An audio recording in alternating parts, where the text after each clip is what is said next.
Hello friends, आज के इस वीडियो में हम बात करने वाले हैं फॉर ईच मेथड के बारे में, जो कि जावा 8 में ही इंट्रोड्यूस हुआ है। और ये जो फॉर ईच मेथड है ये जावा कलेक्शन का ही पार्ट है और कलेक्शन के एलिमेंट्स को इटरेट करवाने के लिए यूज होता है। तो इस वीडियो में हम बहुत ही अच्छे तरीके से समझने वाले हैं कि फॉर ईच मेथड का यूज हमें कहाँ करना है, किस तरह से करना है एक जावा प्रोग्राम के अंदर, और क्या इसका बेनिफिट होगा।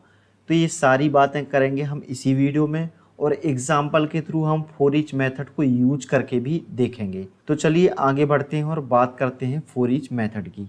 तो यहाँ पे जो पहला पॉइंट है वो क्या कहता है, Java provides a new method for each to iterate the elements. Java एक नया मेथड प्रोवाइड करता है जावा 8 के अंदर, जिसका नेम है फॉर ईच, और ये एलिमेंट्स को इटरेट करवाने के लिए यूज होता है। It is define in iterable and stream interface. ये जो फॉर ईच मेथड है ये इटरेबल और स्ट्रीम दोनों ही इंटरफेस के अंदर डिफाइन किया गया है जावा 8 के अंदर। अब जो दूसरा पॉइंट है वो क्या कहता है, it is a default method define in the iterable interface. ये जो फॉर ईच मेथड है ये इटरेबल इंटरफेस के अंदर as a default method define किया गया है। Collection classes which extends iterable interface can use for each loop to iterate elements। अब जो भी कलेक्शन क्लासेस इटरेबल इंटरफेस को एक्सटेंड करती हैं वो उस फॉर ईच मेथड को आराम से यूज कर सकती हैं अपने एलिमेंट्स को इटरेट करवाने के लिए। अब जो थर्ड पॉइंट है वो क्या कहता है, this method takes a single parameter which is a functional interface, so you can pass lambda expression as an argument. अब ये जो फॉर ईच मेथड है ये एक सिंगल पैरामीटर लेता है जब भी हम इसको कॉल करेंगे, और वो जो पैरामीटर होगा वो किसी फंक्शनल इंटरफेस के मेथड का इम्प्लीमेंटेशन होगा, या ये कहें कि किसी फंक्शनल इंटरफेस का इम्प्लीमेंटेशन होगा। तो उस पैरामीटर को हम एज ए लैम्डा एक्सप्रेशन के फॉर्म में पास कर सकते हैं, as a argument. Lambda expression as a argument pass कर सकते हैं। अभी हम प्रैक्टिकली प्रोग्राम के अंदर ही यूज करके देखेंगे। तो चलिए आगे बढ़ते हैं और देखते हैं एग्जांपल की मदद से हम फॉर ईच मेथड को यूज करके। तो यहाँ पे मैंने ऑलरेडी एक लिस्ट बना रखी है स्ट्रिंग टाइप की, और इसमें कुछ एलिमेंट्स मैंने पहले से ही ऐड कर रखे हैं। तो मान लीजिए मुझे इस लिस्ट के एलिमेंट्स को इटरेट करवाना है। तो यहाँ पे फॉर ईच मेथड से पहले की अगर बात करें तो यहाँ पे कई तरीके हैं लिस्ट के या किसी भी कलेक्शन क्लास के एलिमेंट्स को इटरेट करवाने के। जैसे कि हम नॉर्मल फॉर लूप की हेल्प से भी इटरेट करवा सकते हैं, और उसके अलावा हम एनहेंस्ड फॉर लूप का भी यूज कर सकते हैं।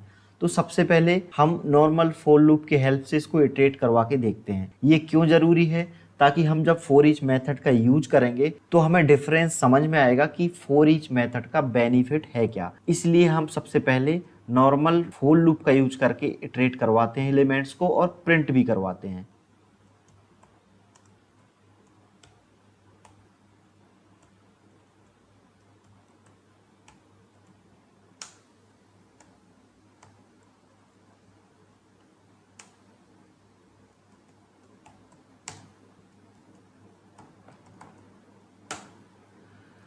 तो देखिए, अगर हम नॉर्मल फॉर लूप का यूज कर रहे हैं इटरेट करवाने के लिए लिस्ट के एलिमेंट्स को, तो कुछ इस तरह से करेंगे। देखिए, हमने फॉर लूप की हेल्प से क्या किया, इटरेट करवाया सारे एलिमेंट्स को लिस्ट के, और उसके बाद उनको प्रिंट भी करवाया।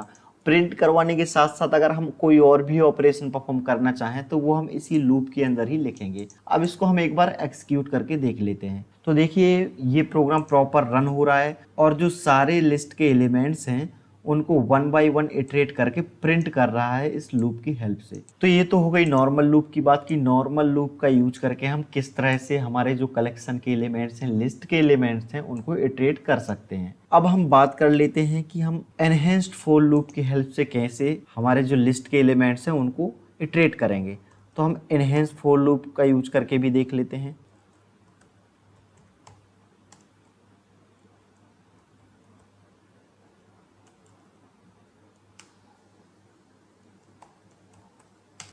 तो इनहेंस्ड फॉर लूप का यूज हम कुछ इस तरह से करेंगे, हमारे जो लिस्ट के एलिमेंट्स हैं इनको इटरेट करने के लिए, और उनको प्रिंट करने के लिए मैंने लूप के अंदर system.out.println उस एलिमेंट्स को प्रिंट करवाया है जो इटरेट हो रहा है।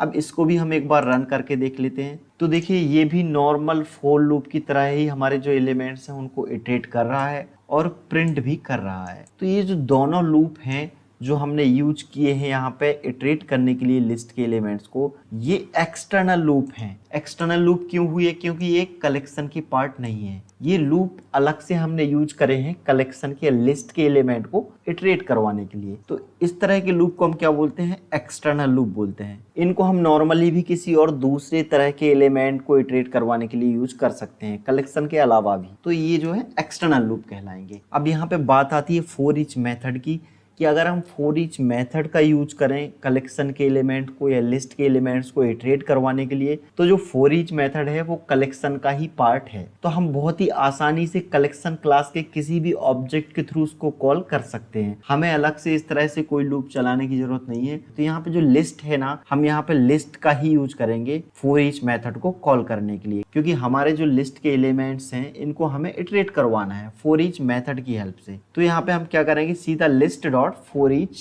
मेथड को कॉल कर लेंगे। अब जो है फॉर ईच मेथड क्या करता है? वो एक आर्गुमेंट लेता है, और वो जो आर्गुमेंट होता है वो किसी फंक्शनल इंटरफेस का इम्प्लीमेंटेशन होता है। अब देखिए फॉर ईच मेथड का जो काम है वो है एलिमेंट्स को इटरेट करवाना कलेक्शन के। जिस तरह से ये जो हमारे नॉर्मल लूप्स थे ये इटरेट करवा रहे थे। लूप कर क्या रहे थे? बेसिकली एलिमेंट्स को केवल और केवल इटरेट करवा रहे थे, और उस एलिमेंट के साथ इटरेशन के दौरान अगर हमें कोई ऑपरेशन परफॉर्म करना है तो हम कहाँ पे लिखते थे? वो इस लूप के अंदर, लूप की बॉडी में। इसी तरह से फॉर ईच मेथड क्या करेगा? एलिमेंट्स को इटरेट करेगा, लेकिन इटरेशन के दौरान अगर हमें कुछ भी ऑपरेशन परफॉर्म करना है उस एलिमेंट के साथ जो इटरेट हो रहा है, तो हमें वो ऑपरेशन का जो लॉजिक है वो कहाँ पे पास करना पड़ेगा? फॉर ईच मेथड के पैरेंथेसिस में as a argument, as a lambda expression के फॉर्म में हमें वो पास करना होगा, जो कि वो होगा किसी फंक्शनल इंटरफेस का इम्प्लीमेंटेशन। तो यहाँ पे हमें क्या करना है? जो एलिमेंट्स इटरेट होंगे फॉर ईच मेथड के थ्रू उनको हमें प्रिंट करवाना है। तो प्रिंट करवाने के लिए हमें क्या करना पड़ेगा? यहाँ पे हमें लॉजिक लिखना पड़ेगा, जिस तरह से हमने इन लूप्स में लिखा था system dot out dot println. तो यहाँ पे हम इसी को लैम्डा एक्सप्रेशन की हेल्प से लिखेंगे और उसको पास करेंगे किसी फंक्शनल इंटरफेस के इम्प्लीमेंटेशन के लिए। तो देखिए हम यहाँ पे लैम्डा एक्सप्रेशन की हेल्प से अगर प्रिंट करवाएंगे एलिमेंट्स को तो कैसे करवाएंगे? पैरेंथेसिस लगाएंगे और उसके अंदर वो एलिमेंट्स पास करेंगे जिसको हमें प्रिंट करवाना है। वो कहाँ पास करेंगे? लैम्डा एक्सप्रेशन की बॉडी में, और फिर उसको प्रिंट करवा देंगे। यहाँ पे बॉडी के अंदर जो लैम्डा एक्सप्रेशन की जो बॉडी है उसके अंदर एक ही स्टेटमेंट है, तो मैंने यहाँ पे कर्ली ब्रेसेस यूज नहीं किया है। अब देखिए यहाँ पे हमने क्या लिखा? वही कोड जो हम किसी लूप के अंदर लिखते उस एलिमेंट्स के साथ ऑपरेशन परफॉर्म करने के लिए, उसी तरह से हमने यहाँ पे भी लैम्डा एक्सप्रेशन के फॉर्म में कोड लिखा है उस एलिमेंट के साथ ऑपरेशन परफॉर्म करने के लिए जो इटरेट हो रहा है फॉर ईच मेथड की हेल्प से। और ये जो हम functionality as a argument pass कर रहे हैं यहाँ पे लैम्डा एक्सप्रेशन, ये किसी फंक्शनल इंटरफेस का इम्प्लीमेंटेशन है। उसके बारे में हम अगले वीडियो में बात करेंगे कि वो कौन सा इंटरफेस है जिसके लिए हम इम्प्लीमेंटेशन पास कर रहे हैं और ये एग्जीक्यूट कैसे होगा। लेकिन अभी हमें फॉर ईच मेथड के बारे में ही समझना है कि फॉर ईच मेथड को हम कैसे कॉल करेंगे और उसका कैसे यूज करेंगे हमारे जो लिस्ट के या कलेक्शन के एलिमेंट्स हैं उनको इटरेट करवाने के लिए। तो यहाँ पे देखिए फॉर ईच मेथड क्या करेगा? इटरेट करवाएगा, और उसके साथ साथ हमने लैम्डा एक्सप्रेशन पास की है जिसमें हमने लिखा है कि हमारे जो एलिमेंट हैं जो इटरेट होंगे उनको एक एक करके प्रिंट भी करवाना है। तो अब इसको हम रन करके भी देख लेते हैं। तो देखिए ये रन हो रहा है प्रॉपरली और एक एक करके सारे एलिमेंट्स को इटरेट कर रहा है और प्रिंट भी कर रहा है। अब ये जो प्रिंट हो रहा है किसकी मदद से हो रहा है? इस लैम्डा एक्सप्रेशन की हेल्प से। तो अब देखिए यहाँ पे जो फॉर ईच मेथड के बेनिफिट की अगर हम बात करें तो क्या बेनिफिट है? तो सबसे पहला बेनिफिट तो ये है कि ये कलेक्शन का ही इंटरनल पार्ट है। हम डायरेक्टली जहाँ पे भी हमें किसी भी कलेक्शन क्लास के एलिमेंट्स को इटरेट करवाना है उसका हम ऑब्जेक्ट यूज करेंगे और डायरेक्टली उस फॉर ईच मेथड को कॉल कर लेंगे इटरेट करवाने के लिए एलिमेंट्स को। तो हमें यहाँ पे ज़्यादा कोड लिखने की ज़रूरत नहीं है, डायरेक्टली हम कलेक्शन क्लास का ऑब्जेक्ट और उसके बाद फिर डॉट फॉर ईच मेथड को कॉल कर लेंगे तो ये इटरेट कर देगा।